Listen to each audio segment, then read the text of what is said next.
ya yang ingin disampaikan itu tekanan itu lebih luas lagi ya dari sekadar apa yang tertulis di dalam lirik lagu tersebut. Di sini kita mencontohkan ya, misalnya di sini contoh ini adalah lagu Pelangi-Pelangi.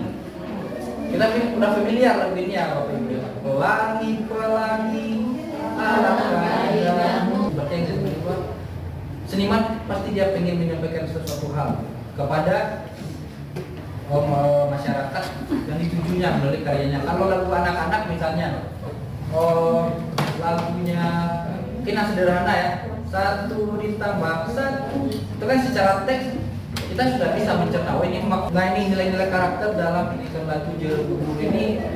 Kebetulan ini penelitian teman saya waktu itu ya. Jadi dia memaknai dengan cara yang sama, makna konotatif dan denotatif juga gitu. Karena saya di PGSDWJ sebagai dosen pendidikan yang berkonsentrasi di bidang pendidikan seni musik dan mendalami nanti arahnya itu ke pendidikan seni musik anak ya. Nah, sebelumnya saya itu judul yang akan saya bawakan itu judulnya nilai-nilai pendidikan di dalam lagu anak. Tapi di sini saya membawakan PPT itu yang masih terhubung dengan ini ya.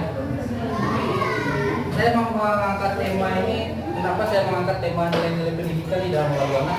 Ini mungkin dari karena saya juga pernah pengalaman mengajar di sekolah sebelum menjadi dosen.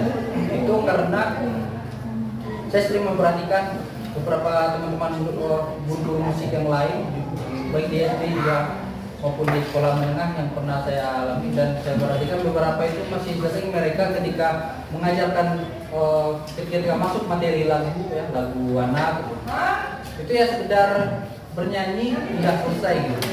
Si anak yang penting si anaknya sekarang materinya lagu A atau B gitu kan. Terus si anaknya nyanyi kan, asik dia ya, memang asik gitu karena si anaknya secara psikomotor oke, udah tampil bernyanyi atau nanti nyanyinya ke depan kan udah selesai sampai gitu aja gitu. Tapi kenapa saya angkat nilai-nilai pendidikan di dalam lagunya gitu? Karena kita berangkat dari pengertian seni itu sendiri ya. Ini saya bahas bahwa yang namanya seni itu sendiri tidak hanya sekedar sebuah karya yang indah secara fisik, tetapi juga bahwa salah satu tujuan dari pendidikan seni itu sendiri adalah yang seperti ini kita tahu ya, pengertian seni secara umum lah, baik dia seni musik, seni rupa, tari dan sebagainya, bahwa ada sesuatu yang ingin disampaikan oleh si pencipta lagunya kalau di bidang seni musik lagu gitu. Tentunya melalui syair-syair yang dituliskan kepada di dalam lirik lagunya. Kalau di seni rupa mungkin dari segi gambarnya itu apa sih maknanya, apa pesan yang disampaikan. Kalau di dalam seni tari dan gerakan-gerakannya dan gerakan tariannya juga tentunya didukung dengan musik iringan tari. Sedangkan kalau di musik, terutama musik anak tentunya kita akan ke lirik lagu anak ya. Di sini ada saya mengangkat salah ini, saya mencontohkan dulu ke di sini ada memaknai suatu karya seni itu adalah kita pertama memaknainya melalui teks seni itu sendiri, dan yang kedua adalah konteks. Ketika bicara teks suatu seni itu ya seni secara fisiknya ya. Kalau musik itu ya lirik lagunya, musiknya. Kalau tadi ya gerakannya itu kita lihat. Tapi secara konteks kita bisa mendalami suatu karya seni itu lebih mendalam lagi. Karena apa yang tersampaikan di dalam lirik lagu anak itu ya yang ingin disampaikan itu tekanan itu lebih luas lagi ya dari sekadar apa yang tertulis di dalam lirik lagu tersebut. Di sini kita mencontohkan ya. Misalnya di sini contoh ini adalah lagu Pelangi-Pelangi. Kita udah familiar lagu ini ya, Bapak Ibu. Pelangi-pelangi alangkah indahmu, merah kuning hijau di langit yang biru, pelukismu agung siapa gerangan, pelangi-pelangi ciptaan Tuhan. Nah itu barusan lagunya itu. Kalau ketika kita lihat dari segi judul, dari liriknya, mungkin kita menilai wah ini lagunya menceritakan tentang pelangi. ya, pelangi itu indah. Dia berwarna merah, kuning, hijau di langit yang biru. Walaupun ini mungkin bisa dikritik juga bahwa kalau secara ilmiah pelangi itu bukan warna merah, kuning, hijau, tapi ada 7 warna kan. Tapi nggak apa-apa lah, mungkin ada maksudnya si pencipta lagu ini mungkin menyederhanakan untuk disesuaikan dengan kebutuhan anaknya. Siapa pelukismu agung, siapa gerangan pelangi-pelangi ciptaan Tuhan. Kalau ketika kita ingin memaknai sebuah lagu itu dalam konteks seninya, artinya secara teks lagu yang tertulis di teks lagunya, kita bisa memaknai bahwa di lagu ini tentang menggambarkan seorang anak ya, karena ini lagu anak yang melihat keindahan pelangi sebagai sebuah ciptaan Tuhan, sehingga di sini ada nilai apa sih di dalam lagu ini? Ya salah satunya mungkin bisa rasa syukur gitu terhadap ciptaan-ciptaan Tuhan yang ada. Gitu. Namun di sini di dalam konteks yang lebih dalam itu, kalau di dalam bahasa Indonesia ini istilahnya makna denotasi, ada makna konotasinya ya, makna juga dan makna kiasnya. Sedangkan kalau di dalam konteks yang lebih mendalam, ini sifatnya lebih bersifat tafsir ya, karena kalau seni itu adalah suatu media yang ingin disampaikan oleh si seniman, pencipta karya seni kepada masyarakat, kita sebagai penikmatnya, ada pesan yang ingin disampaikan. Maka pada dasarnya kita sebagai orang yang mungkin menikmati seninya juga ada di sana ada hak ya. Boleh kita itu ada lagunya bagus nih, boleh kita mentafsirkan lagunya, boleh saja, tidak masalah. Tidak harus orang yang ahli di bidang seni, apalagi kalau lagu anak mungkin secara teksnya tertulis itu kita sudah bisa mencerna lagu anak itu, karena mungkin lagu anak itu pasti ditulis dengan bahasa yang sederhana dan dengan tujuan yang sederhana dan jelas. Contohnya di sini, tapi ada dalam konteks yang lebih mendalam kita bisa juga mentafsirkan. Saya membaca di sebuah artikel penelitian juga bahwa ternyata lagu pelangi itu bisa saja dia ada 7 warna pelangi sebenarnya melambangkan apa dia gitu. Ini dia sudah tafsiran sifatnya ya. Ternyata pelangi itu adalah dia menceritakan segala bentuk perbedaan yang namun harmonis ya kalau di Indonesia ini, karena lagu ini diciptakan oleh komposer Pak Atebang ya. Dia menciptakan itu awalnya terinspirasi ketika anak perempuan itu melihat pelangi senang untuk anaknya, diciptakanlah lagu ini.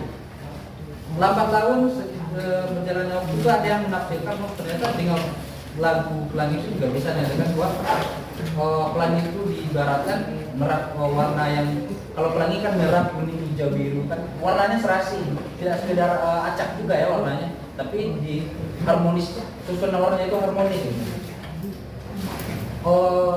Itu dikatakan untuk melambangkan seperti kebudayaan Indonesia banyak gitu, keberagaman dan sebagainya, tapi tetap terang-terang aja. Umumnya kita walaupun ada konflik akhirnya bisa didamaikan kembali gitu.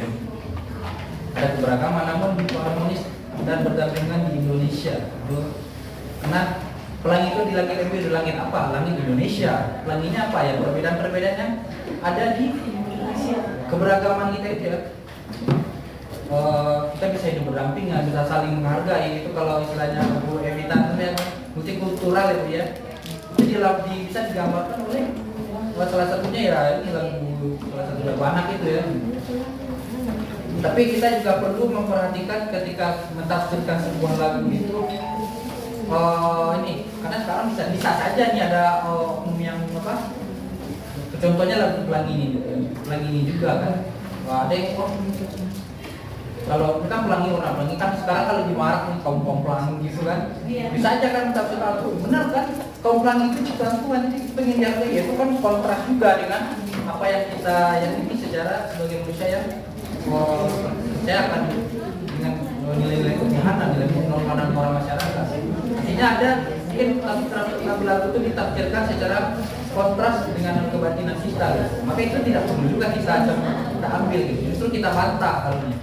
Nah itu yang pertama. Ini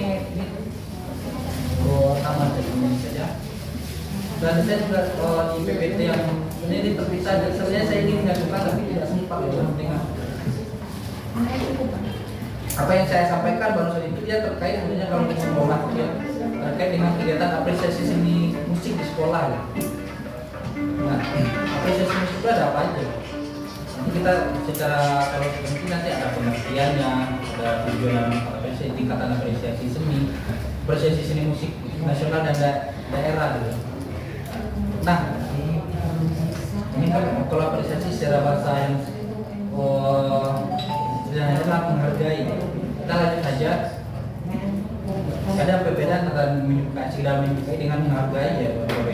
Kalau di dalam karya seni itu nanti kita tidak hanya kalau kita apresiasi sebuah karya, kita harus dapat keinginan, karena ada tujuannya itu adalah untuk menilai dengan melalui proses menghargai dan bertujuan untuk menghargai dan mengerti maupun memahami karya seni dari orang lain. Seperti yang disebut seniman pasti dia ingin menyampaikan sesuatu hal kepada masyarakat dan ditujunya melalui karyanya. Kalau lagu anak-anak misalnya, lagunya mungkin sederhana ya, 1 ditambah 1, itu kan secara teks kita sudah bisa mencerna, oh ini maksudnya lagu itu ya untuk media, untuk kita belajar berhitung, sederhana. Ada lagi nanti lagunya mungkin tingkatannya lebih tinggi lagi, lebih mungkin sifatnya filosofis gitu ya.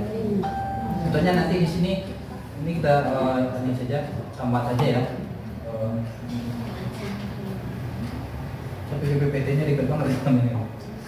Salah satu manfaatnya kan dalam apresiasi karya di lagu anak itu memperoleh pengamal, cinta bangsa dan sesama, dan juga pertanian serta menjadi sarana nilai edukasi. Ini yang sebenarnya yang saya fokuskan ya.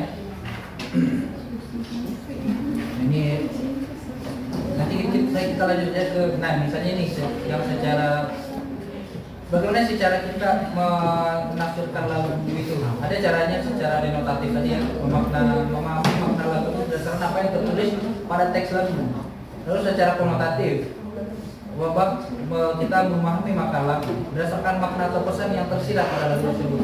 Mungkin kita kalau selama ini kalau karya seni ya, secara tersirat mungkin wah ini berat nih, saja tidak juga. Kita bisa-bisa saja memaknainya. Caranya apa? Mungkin kalau kita sendiri, mungkin kita bisa dengan berdiskusi dengan sesama teman ya, atau mungkin kita dosen guru kelas nih, kita bisa konsultasi yang mungkin dia itu ke ahli, yaitu mungkin guru bahasa Indonesia, mungkin ahli ya dalam menggali makna yang segala karya-karya yang sifatnya bahasa dan juga puisi gitu. Nah ini contoh, ada juga contohnya kan lagu nasional. Nah, tapi ada satu hal yang ingin saya sampaikan ini. Tadi ini juga yang sudah tulis. Nah ini contohnya lagu Gundul Pacul.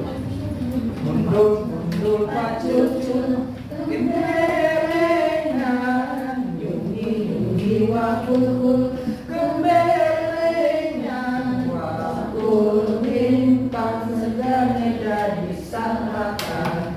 Waktu melimpah segane dari saratan. Nah itu kan sebenarnya dia cuma 3 lirik sebenarnya. Ini kan yang lirik keempat itu pengulangan dari yang ketiga. Kalau dari saya temukan itu juga di artikel ya, di penelitian bahwa kalau kita artikan secara bahasanya saja, ini kan seorang anak gundul yang membawa itu bakul ada nasinya, terus yang hati-hati jatuh, nasinya berserakan. Ternyata diteliti oleh ada yang meneliti waktu itu saya lupa bahwa ternyata pacul ini di masyarakat Jawa itu ternyata ada singkatan dari apa itu disebut. Dia ada 4 gitu. Kalau pacul kan ada 4 ya Bapak Ibu. 4 sudut gitu kan. Ada bahwa 4 sudut itu ada 4 panca indera gitu, bahwa ada mata, telinga, hidung dan mulut. Yungi wakul, membawa wakul tidak ada. Ternyata makna gundul itu adalah kepala yang tanpa mahkota. Artinya kepala itu simbol seorang pemimpin. Pemimpin itu kalau tanpa mahkota artinya dia sudah tidak ada kehormatan. Artinya bakul yang amanah yang dia bawa itu kalau tidak ada dia mengemban amanah itu jatuh kan masyarakat yang bangsa kita yang masyarakat. Amanah ini ya. Ini pesan moral yang ada di lagu ini. Ini ada undang mungkin tahu bahasa Jawa ini. Jadi terus ada juga lagu saya ketemu artikel teman saya ya. Dia judulnya lagunya Sunda Jereh Bubur apa itu? Lagu apa ya? Lagunya bahasa Sunda ya. Jerebu Buru.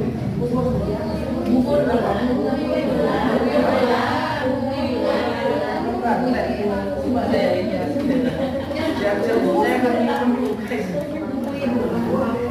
ada lagu apa bahasa Banten apa bahasa Sunda ya? Karena dia di kuliahnya itu yang ngajarnya di Untirta.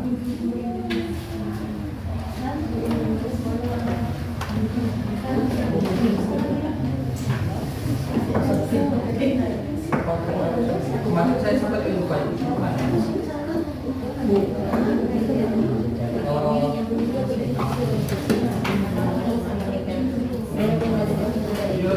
berapa lagi? Ya, Jeren. Tahu lagunya ya, Bapak? Bahasa Sunda.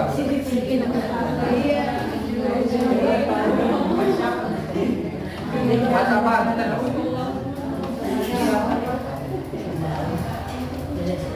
Nah, ini nilai-nilai karakter dalam pendidikan lagu Jeren Buru ini kebetulan ini pendidikan teman saya gitu ya. Oh, jadi dia tuh memaknai dengan cara yang sama, makna konotatif dan denotatif juga gitu. Jadi ada hasil penelitiannya itu menjelaskan bahwa lagunya ya nanti dia di sini aja bahwa maksudnya lirik yang pertama itu apa? Jerebu Buru jadi bocah kudu nuruti wong tuwe.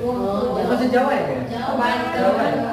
Jadi ternyata kan sejarah bahasa ini kata guru jadi enak harus taat dan patuh pada orang tua. Itu makna denotasinya. Tapi makna konotasinya apa? Kalau secara bahasa orang tua itu siapa ya? Ayah dan ibu kita. Tapi secara lebih luas apa? Ya semua siapa yang lebih tua, nenek, kakek, guru, gitu, paman, gitu. Dan semua orang tua yang bisa kita temui itu harus dihormati. Gitu. Lalu ada kata guru, jadi anak harus mau banyak belajar, gitu juga. Ini ya tambahan saja ya. Jadi juga supaya nanti jadi orang soleh, banyak ilmunya. Ada secara konotasi, ada pemaknanya lebih mendalam bukan begitu tafsirannya sifatnya. Nah kata guru jadi anak membantu orang tua dan gitu ya.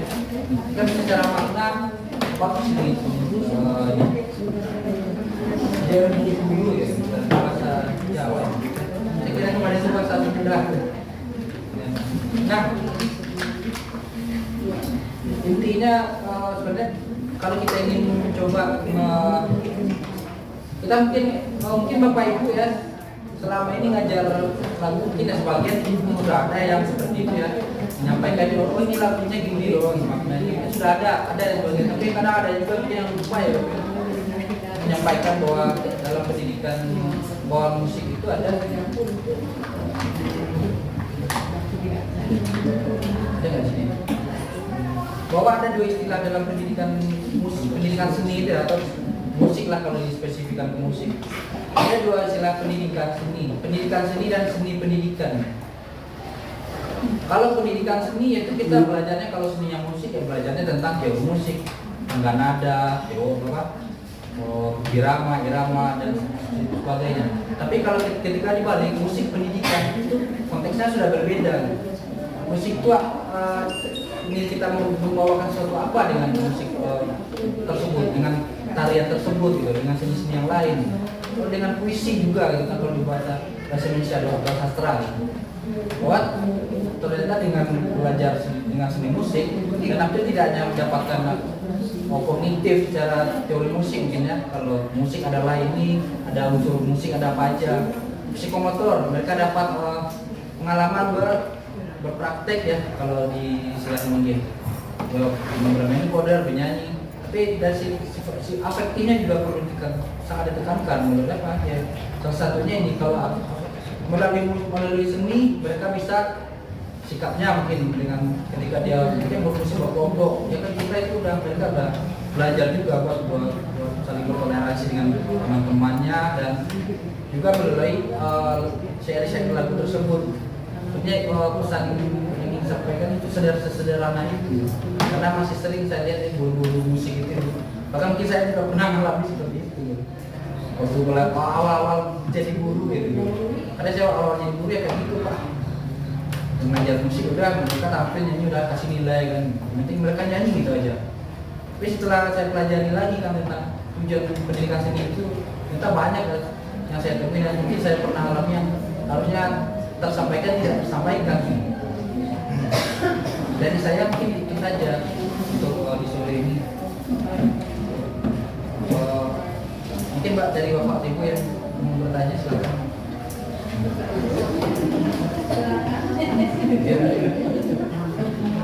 Ya itu aja ya sebenarnya dari sederhana itu sih pesan saya bahwa dalam pendidikan seni itu tidak hanya sekedar praktek dan teori sendiri kita pelajari materi sendiri, tapi ada apa sih yang ingin disampaikan oleh karya itu dalam pendidikan yang tersirat ini. Ya kalau itu saya ucapkan terima kasih dan mohon maaf apabila masih ada kekurangan yang saya sampaikan. Terima kasih juga kepada Bapak Ibu